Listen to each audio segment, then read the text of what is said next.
Hello and welcome to the Overland Journal Podcast. I am your host, Scott Brady, and I am so lucky to be here with my co-host, Ashley Giordano.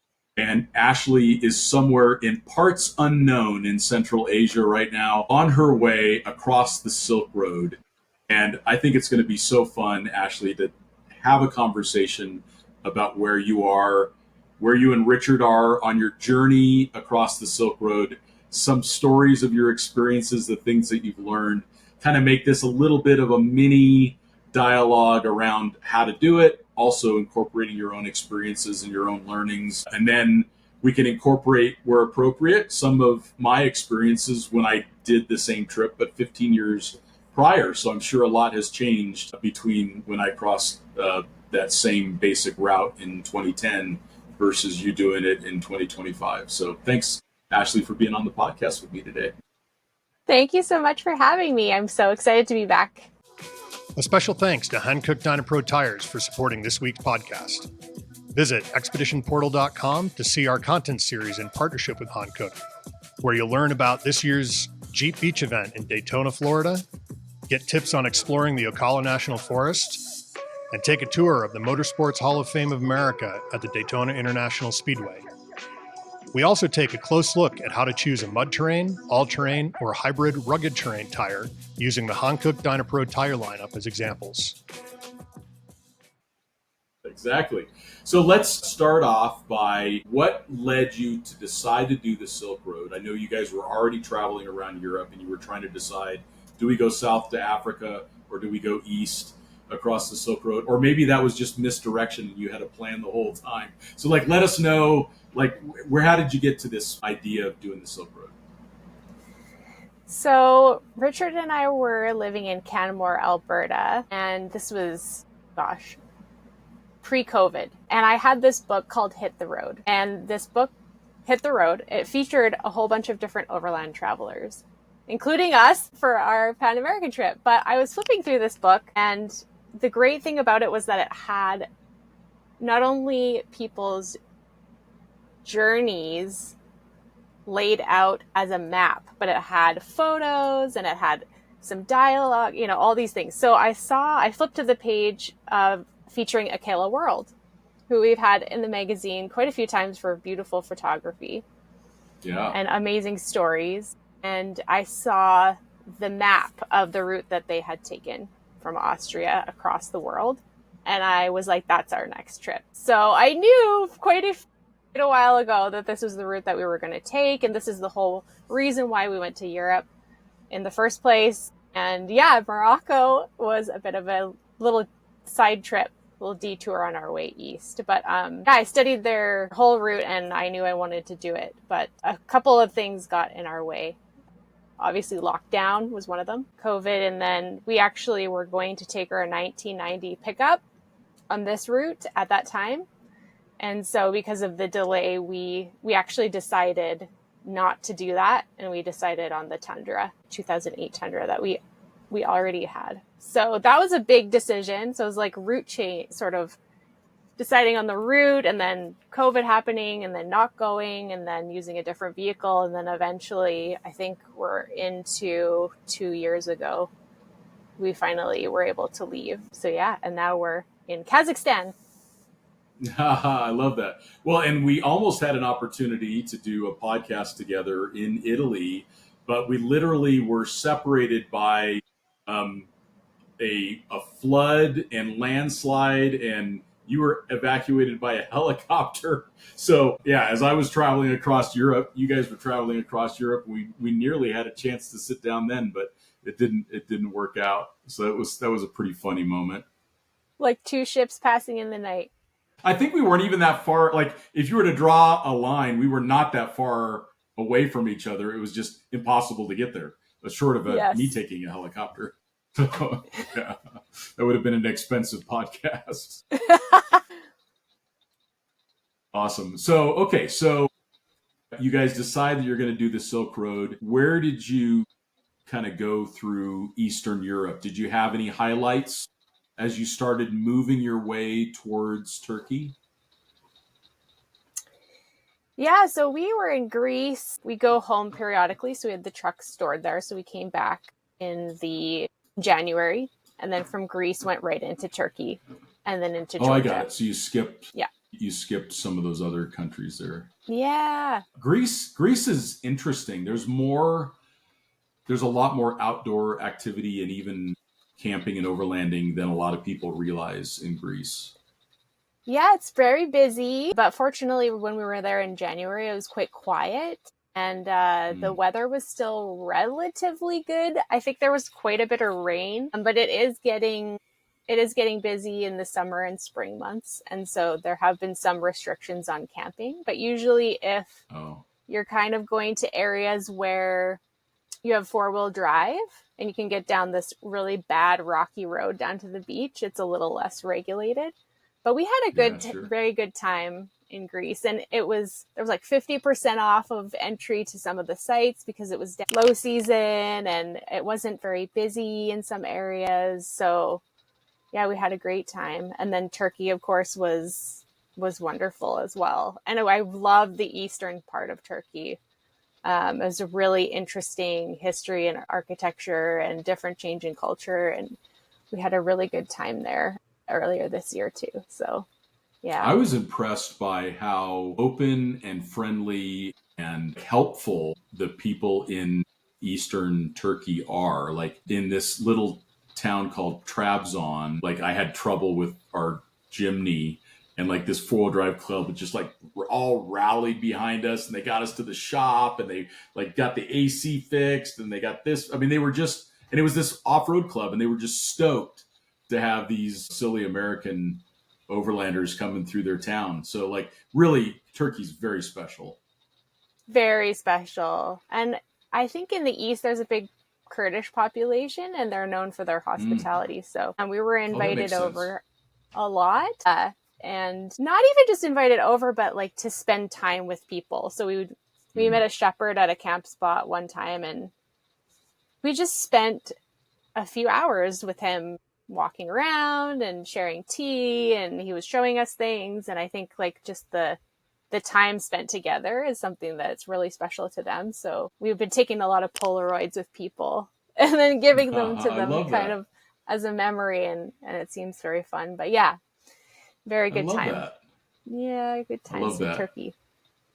Yeah, and the Black Sea is kind of fun when you're going along. I mean, I'm not sure how busy it is now. I mean, that was, again, a long time ago when I was there. But did you guys get to camp on the Black Sea and that? Not really? No. We were too far south and then too far east. So we missed it. And then in Georgia, we didn't get that far west. But it's definitely a place to come back to in the future.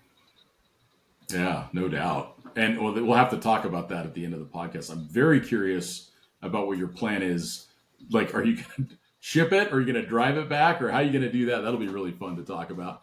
So you went into Turkey, and then did you do kind of the more traditional Georgia, Azerbaijan, or did you go through, I mean, I know you didn't go through Iran, but did you consider going through Iran?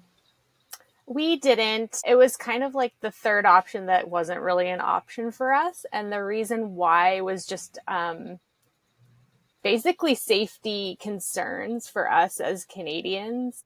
I don't know if you've seen the movie Argo. I know that Argo is not the basis of our safety concerns, but there are some geopolitical sort of events and reasons and why we decided not to. But I would love to. And I know that there are a lot of Europeans that have gone through and they've had no problem at all. But I think it's usually Australians, British, and New Zealanders can sometimes have some issues there. And there have been some pretty serious sort of incidences where overlanders have been put in jail and have had to negotiate for their release. And so we thought, let's go a different way. But I would absolutely, this has nothing to do with not wanting to travel there. I've heard amazing things, and just, yeah, the timing was just not right for us this time.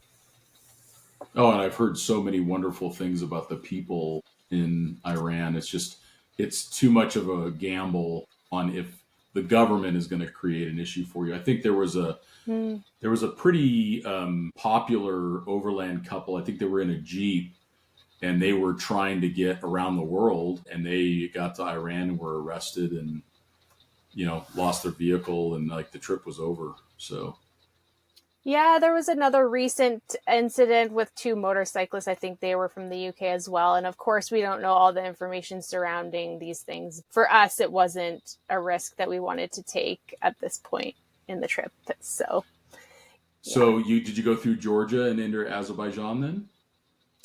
We actually didn't. So that was our second option. So for Azerbaijan, you can't actually drive into the country as a tourist with your own vehicle at the moment. The border has been closed. Yeah, the border's been closed since COVID. And the only way that you can get through is to put your vehicle on a transport truck. And I know that many overlanders have been very successful with that. So you can put it on a transport truck in Georgia, and then give the power of attorney to the driver, and then they will drive it across into Azerbaijan for you, and you pick it up on the other side. So we had two concerns with that option. One is that the Tundra isn't a small vehicle, and I think Richard was kind of concerned, as was I, that it would be damaged going on or off of the transport truck, or something would happen on the way. And the other reason was that it's still pretty expensive. I think we calculated it out, and it was going to be about $3,000, a few $1,000s to do that route. So yeah, we actually chose to go through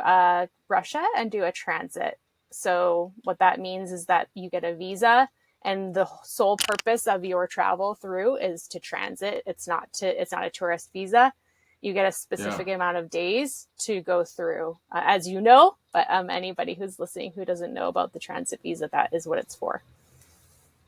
And then, so you came into a port and shipped across the Caspian Sea? So we actually drove. Did you drive to Kazakhstan?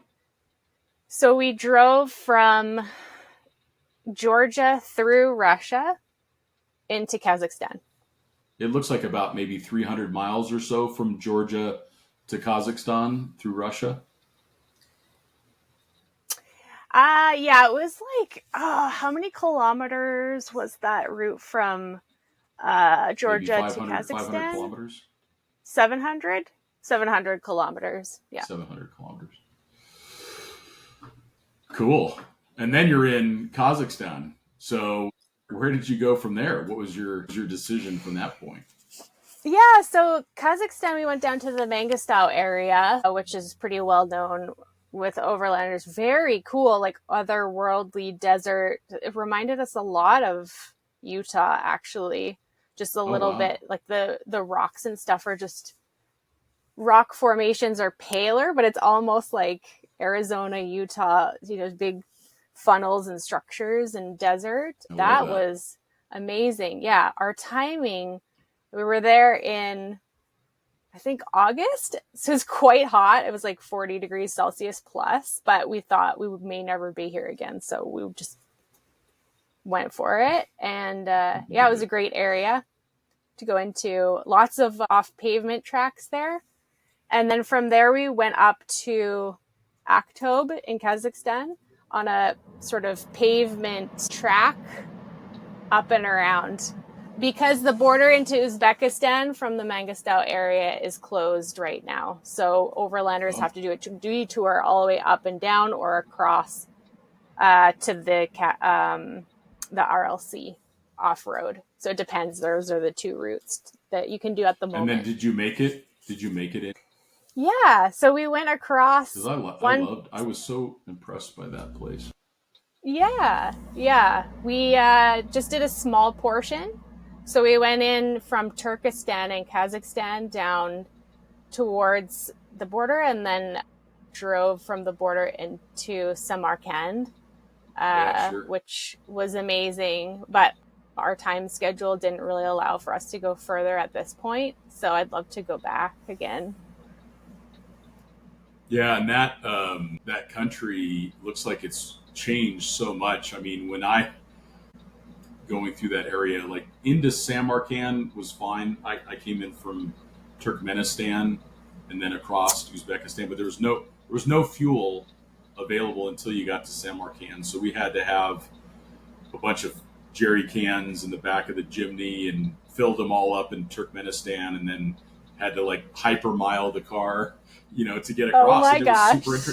There was so little traffic, Ashley, that there were dunes being formed on the road because there just wasn't enough traffic to keep the road clear.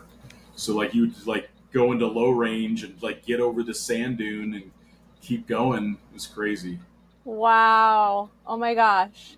Yeah, it's obviously changed a lot because fuel wasn't an issue.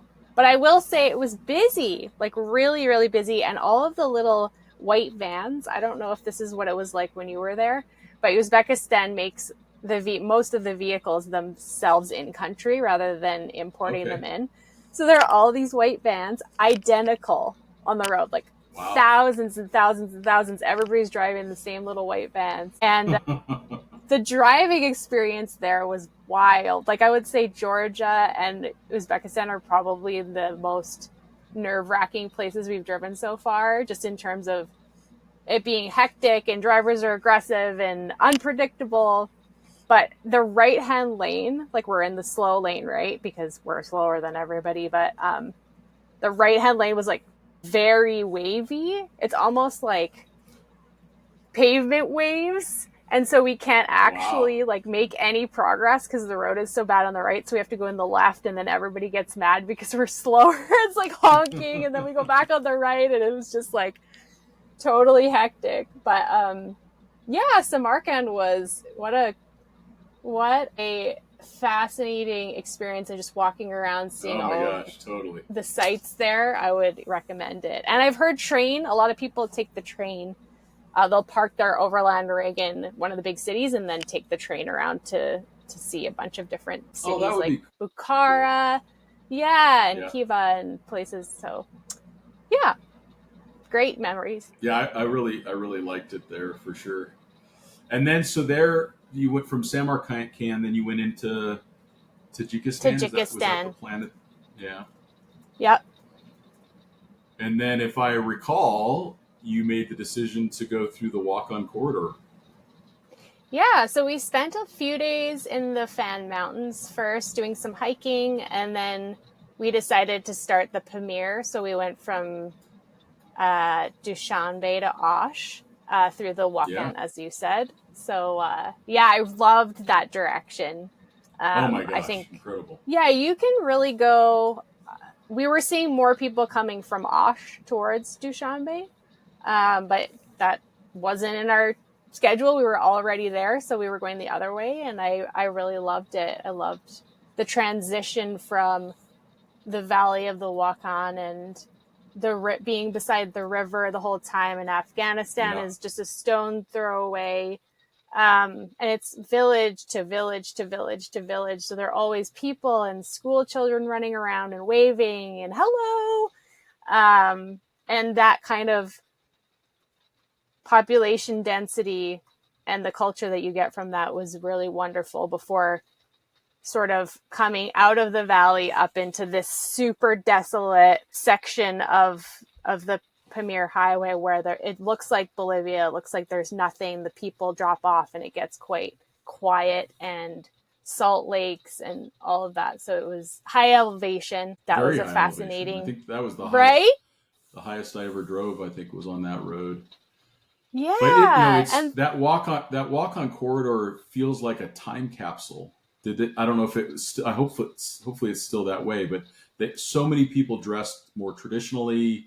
The homes and all of that were more traditional, construction, and a lot of shepherds, and like hopefully the road was still a little challenging. I don't know if all that's changed now, but yeah, I would say the road wasn't great. Like coming into like Kalikum to Korag was pretty bad, and I would say mostly because the road's under construction and it's on sort of like a cliffside. So you're dealing with really crap road plus a million cars and transport trucks and a drop off. So that part wasn't good. But then I think it mellowed out from what I can remember along the Wakhan. And then after we went up in elevation, it was like I think this is the thing about the Pamir that I love and hate so much is like everything changes all the time. So if you are in a section of really crap corrugation, don't worry about it because it will end and the crap pavement with the huge potholes will start to keep you interested, you know?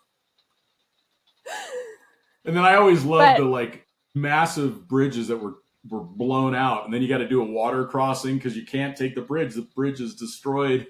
So yeah, we have a hot tip on that front, and that's like do the crossing in the morning because by the afternoon the water is just too high, or they'll have like a bulldozer out. But I'm curious, like your experiences with that section because that was like you said, more than 10 years ago, and they were using scythes and weed whackers in the fields, and it was harvest time, so they're harvesting wheat and just like I'm just curious. I'm like what your experience was in that area because I'm sure it's changed. Yeah, it was so definitely at the very beginning stages of transitioning from what would have been very traditional, you know, occupation and living conditions.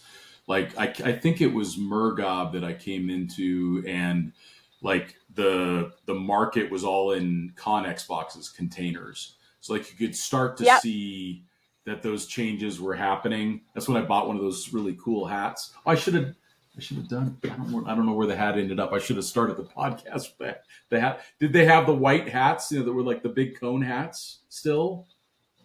Yes. Okay, so I bought one of those because I felt like I needed it. Where have you worn it? On that trip, like I have a funny, maybe I'll get Paula to add this to the podcast. I have a funny shot of me like standing in front of the chimney with the hat. This is a funny side story. So we're in Murgab and my buddy Charlie and we both bought the hats. So we're wearing the hats inside the truck. And now we come up to this local and we need to ask for directions. But he was so confused because like I look like I could probably be, you know, Kazakh or something like, and I have the hat on and I'm speaking in some totally unintelligible tongue to him. So he's like I'm wearing the hat and I look like I could be from around there. I'm driving this little Jimny and he's like so confused. It was so funny. And I realized it was because I have the hat on. He like doesn't realize that I'm a tourist. Right. Like, why are you talking like that? Oh my gosh.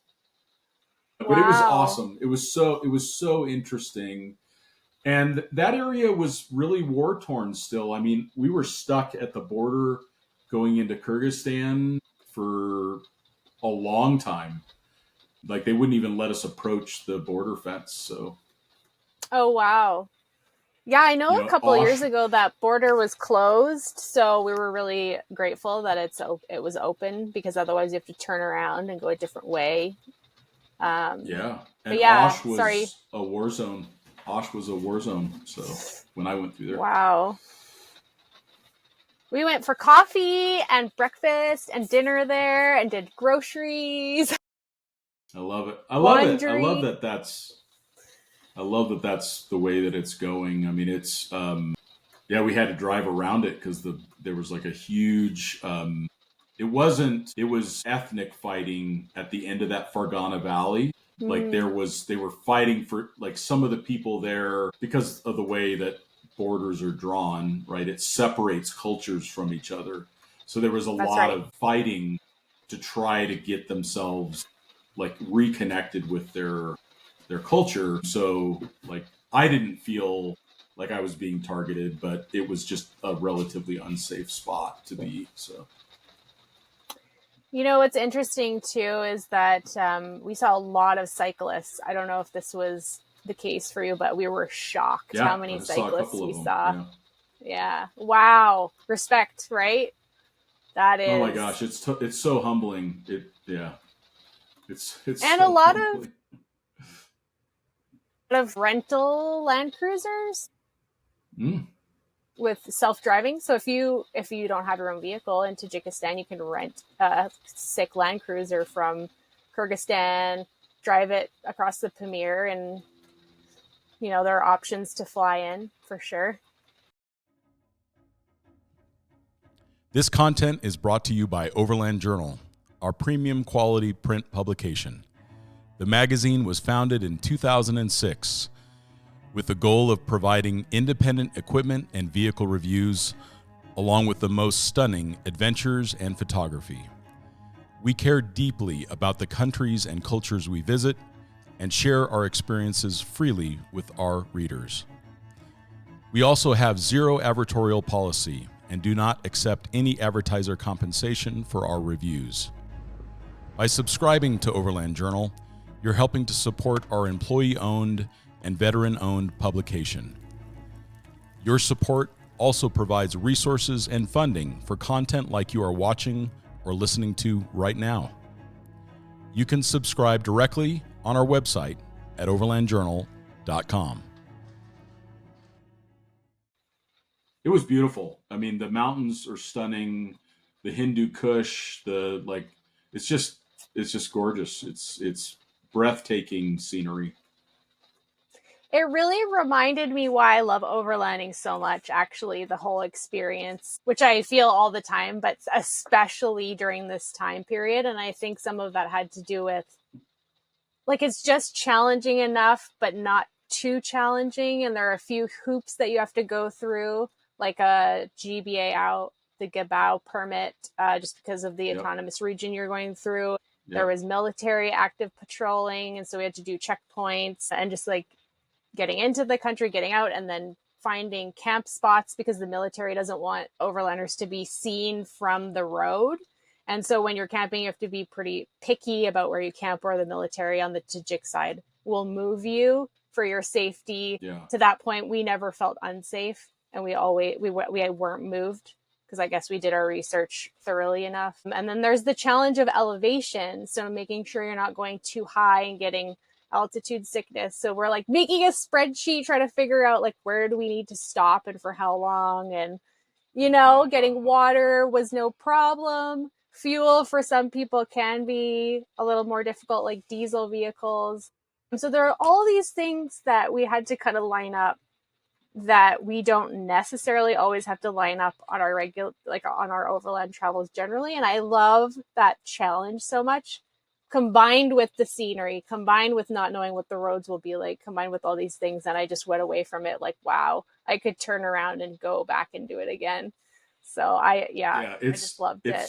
It's so next level. I think it's one of the last very pure overland travel experiences that we have, at least of that magnitude. I mean, there certainly are others in the world, but that in Africa, they're the ones that really allow you to connect with cultures that are so unique from our own, which is a lot of the appeal for me.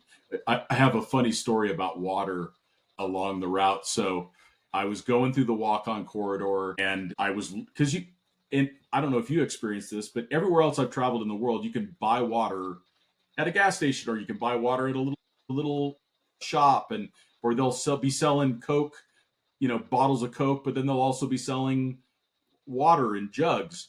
And I'm like, why is there no water? And so I finally found this attendant of this little shop, and I'm like, why don't any of the shops sell water?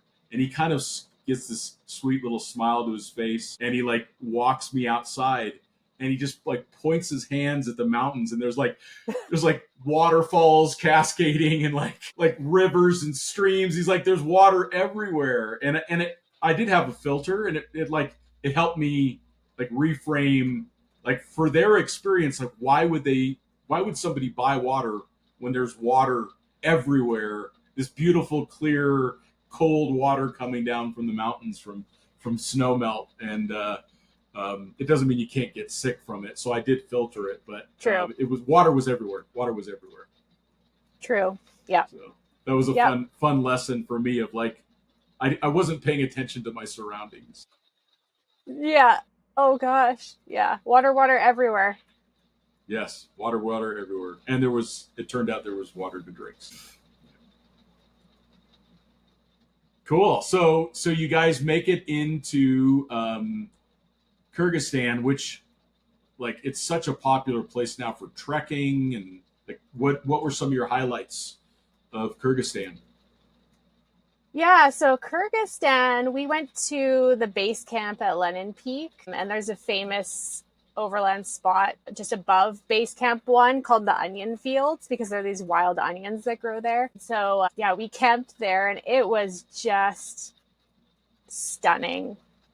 You know, the whole mountain range, and I was shocked at how far down the snowpack was still at this point, but you could see the glacier, and just it was amazing. Yeah, it was truly incredible. So that was wonderful. We also went to a market. So you're talking about the container market in Murgab, which we went to, which was also very fun. And Seri Mogul, I think, on the way up to the track to Lenin Peak Base Camp, they had a market every Thursday there. And that was just wonderful as well, to see all of the abundance after being in the middle of the high altitude plateau for so long. And we bought the most amazing peaches there. We hadn't had fresh fruit for a while, and so we just stocked up. And it was the apples. Kyrgyzstan's well known for their apples. So that was I didn't know that was a highlight. Awesome. Yeah. And then I think we spent about a week in Kyrgyzstan before coming to Kazakhstan yesterday, and we'll come back next year. We have to be out of here in just less than about a week or so, where Richard has to be gone for another trip. So our timeline's a bit tight, but we're going to come back next year and really give Kyrgyzstan more the time it deserves. And do you plan on storing the vehicle? Yes. Yeah, we found a good place to park it, and so we'll park it over the winter. That's awesome. So you don't even have to drive it back. You can just keep going. Mm-hmm. So yeah, we've done that. Are you guys looking into maybe doing the Road of Bones? Or are you thinking about maybe trying to get into other parts of Asia? What are your thoughts? Try to get into China? Yeah, we've been talking about this actually in the recent days. So it depends on what our next step is. So we're going to be looking for a port. And that means that we will either be going, I think, spend some time in Kyrgyzstan. Then we could do the Altai region of Russia if we can get another transit visa, and then head into Mongolia, which is a very popular route right now. And then from Mongolia, we could potentially go to China. And I think they've eased up a little bit on the having to have a mandatory guide.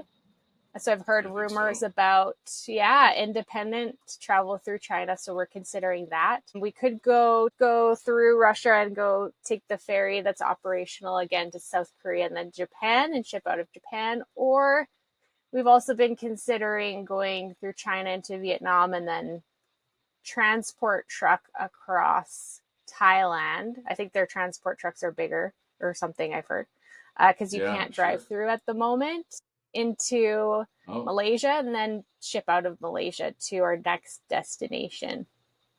So those are the kind of options right now, I think. If anybody has any other ideas, let me know. Oh yeah, Mongolia is a highlight. I know Mongolia has changed a lot too. I mean, when I was there, the only paved roads were in Ulaanbaatar, but they were just starting to pave a route that was going from Ulaanbaatar to the west. And there's been a lot of development in that country. They found a lot of natural resources that they're extracting, and that's giving the country the opportunity to expand their infrastructure. So I'm sure Mongolia has changed a lot since when I was there last. I've heard that in Ulaanbaatar, we were chatting with another couple that had just been there, and they were saying that there were a ton of electric vehicles in the city center in Ulaanbaatar now. So they have a pretty good EV structure there, which we noticed in sort of by the Fen Mountain region of Tajikistan. All of the taxis were EVs as well. So there were charging stations, and that sort of infrastructure was being developed. So maybe they have enough hydroelectricity to support that. Yeah, when were you in Mongolia? Well, that's same trip. That was where I ended. I ended in Ulaanbaatar. So Spain to Ulaanbaatar through Central Asia, then into Russia, like you're talking about doing. And then I took the northern route across Mongolia, because at the time that was more remote and more difficult. I don't know if that's still the case, but the Mongolian deserts are very appealing to me. The Gobi and those deserts are very appealing to me. And I like the idea of coming into China from there, because it's actually not that far to the coast of China. So like you could pretty easily like finish off. So I've looked into that. Like, how do I like maybe even just buy like $1,000 motorcycle in Ulaanbaatar and just ride it to Beijing or something like that. So yeah. Yep. Wonderful. Yeah, it's just an incredible part of the world. For those that are listening, it's become safer than in years past. The infrastructure continues to improve, but it still has that strong sense of adventure and culture and history, like the some of the structures and like the some of the beginnings of math were done in the like in science and like these are like rich histories of science and math and literature, and were developed in these areas of the world. Yeah, Richard and I were talking the other day about this last section from Georgia all the way around Kazakhstan, Uzbekistan, Tajikistan, Kazakhstan, and I think it's been our favorite section of the entire trip that we've done so far. I think it's been a pretty fast pace for us. Like we did that in 2 months, which is ripping for us, but it's been so wonderful just on all fronts. And I think it's been a highlight for us. So yeah. Well, you're going to be writing about it, no doubt, for Overland Journal. Yeah. So we look forward to reading more about your adventures, and remind our listeners where they can follow your journeys with Richard around the world. How do they follow you? How do they follow your travels? Yeah. So I'm on Instagram at desk2glory_Ash. And sometimes Richard posts as well. And his account is at desk2glory. We have a blog that's desk2glory.com. That's not really updated, but I'm really hoping to share some stories on there. And then also articles on expeditionportal.com and in Overland Journal. So I have an article coming up on the Pamir Highway.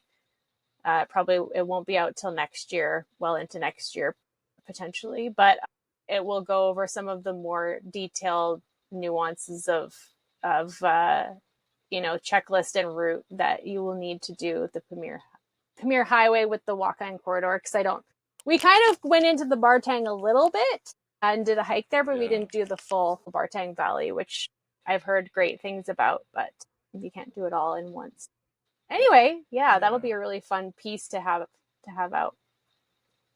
Absolutely. So looking back on this journey, because you guys are close to the end of this section of it, what were some things that you guys learned? Are there a couple takeaways? It can even be in general, or it could be about the area, but what were some of the learnings that you had from this last section where you're like, oh, that changed your perspective, or you tried something new? Yeah, I would say 2 things. The first thing with the Pamir Highway, I think that I had been seeing some certain things on social media that make it look like the entire thing is extremely difficult, just specific clips of specific sections. And I think it made me a little bit nervous, and I had no reason to be nervous, to be honest. That is one tiny portion of an extremely long section of road. And so, just going into it a little bit less sort of nervous and freaked out because there was no reason to be. To be fair though, we went end of August, beginning of September, and that we had an entire month of sun, or 6 weeks of sun. So there was no rain when we were there. It's not the rainy, it's not the time of year where there's snow melt happening aggressively. And so our experience was very different probably than somebody that's going in the spring or the early summer. And I totally acknowledge that. But I can highly recommend September. The second thing that I learned is on the Russian transit, I think that I was obviously nervous about it, and a lot of different factors come into play when you're choosing where you're going to go as a traveler and an overlander. And this happened to be the choice for us that made the most sense. But what I did learn when we were doing that transit was that the checkpoints, so there are military checkpoints along the way there as well. And every involvement that I had with any human or military personnel in Russia was extremely positive, very professional. If anybody spoke English, they went out of their way to help us and make sure we understood what the procedure was at the border or at a checkpoint. So we understood, and they were very curious about our travels. And one officer wanted to see like Richard's passport because he'd never seen a Canadian passport before. And we were also camping by a river, and a local man like gave me his DEET spray because he's like, "You're going to be sleeping here overnight. You need this bug spray." And I was like, "Oh, thank you. Like I can use some and give it back." And he wasn't hearing any of it. So even after we've done all this travel, there are still, as you know, like lessons that we can be learning every single day. And that wasn't necessarily what I had anticipated that experience to be like. And it was overall like extremely positive. So yeah, just learning every day. Yeah. Isn't that such an important reminder, Ashley, that the people of a place are different from the bureaucracy of a place. Absolutely. And my experiences in Russia were so similar to yours, that they were so curious about Americans, or if they hadn't had a chance to try their English on someone, they would go out of their way to try it. Again, other than the driving is dangerous in Russia, but like it's not a dangerous people, and it's not. I never felt threatened, or in my 2 trips to Russia. So. Yeah, and I think the other thing too, like with driving along the Tajikistan, Afghanistan border and doing that transit through Russia, things are going along as usual. People are living their lives as usual in a lot of these places. And I'm not speaking for everywhere. Those are just my experiences in those specific areas at that specific time. But people are going to school, people are going to work, people need to eat, people need to work. Like most of what we've seen is just viewing places in a certain way from our perspective, but then getting there and being like, everybody is doing the same thing. Yep. In most places, they're surviving and loving and thriving and raising a family and, all that stuff. So it's kind of sounds cliche, but I agree. And we're in the constant 24/7 news feed. And if that's your lens to the world would feel like a very scary and unsafe place. But if we shut all of that off, because of course their goal is to have us glued to the screen. So it's what they call it, doom scrolling. They get you stuck in this loop of uncertainty and drama. And it doesn't mean that bad things aren't happening in the world. I'm not trying to dismiss that, but we do have a choice. We do have a choice to not participate at that level. Be informed, of course. Do good research when you travel, but let the place show you for itself. Yeah. Like, go check it out. Go see it for yourself. Come to your own conclusions. Yeah, and my experience may not be the same as somebody just coming right after us too, right? Like it's always, I think that's another thing I loved about the Pamir experience too, is that everybody's experience there is different. And some things, like the road conditions, stay the same, and some things change over time. So it's always just like trying to figure it out before you go. But yeah. And you are Canadian, so that's not necessarily reflective of the rest of the population. Sure. Big surprise, the Canadians had a very pleasant experience. I'm just shocker. I love it. I love it. That's so good. Okay, so what's next for you, Ashley? Like, let's give the audience some tidbits of like what's next for Ashley. Richard's got a big adventure. I'm going to be on it with him. I'm so stoked to spend time with him and the rest of the guys as we go down Western Africa. But what's next for you? Oh, yeah. So I'm staying in Kazakhstan for a little while just to feel it out. And then I'll be heading to the US to check out the Rebel Rally. I'm not competing, but I'll be there. Awesome. So that'll be wonderful. Yeah. And then after that, my brother and I are going to go to Japan. Whoa. I know. He went for the first time last year, and so he decided he would love to go back this year, and I have really nothing in my schedule, so I was like, let's go. If you don't mind, I'll come with you. So I'm going to backpack for a bit, and then I actually don't have any plans after that, so I'm going to see what happens, leave it open and see if something comes up and just make the decision later, and then we'll hibernate for winter. Maybe a book. A book, maybe. I don't know. I think you got a book in you. I think you got a couple books in you, Ashley. Oh gosh, I don't know. I have to get the self-confidence up before I could even think about that. But yeah, you can worry about that later. You can worry about that later. For sure. But yeah, awesome. Richard and I are excited. Ashley, thank you. Thank you so much for having me. For being on the show with me and reconnecting with our audience. We can't wait to hear more of the podcast interviews that you're going to do in the months to come. And it's always such a joy to learn where Richard and you are in the world. I have to say, from a personal perspective, I have such respect for Richard and you in the way that you live your life. You know the life that you want to experience, and you put boundaries around the things that you say yes to and the things that you say no to that help further your goal to see the world and to share your stories with others. And so many people miss that opportunity because they're chasing after a bunch of different things. You guys stay very focused on the experiences that you want to share as a couple together, and as individual adventurers. And I think it's just an awesome example for others to be able to follow. Thank you. I appreciate that. All right. Well, thank you, Ashley. And thank you, Ashley. And we thank you all for listening.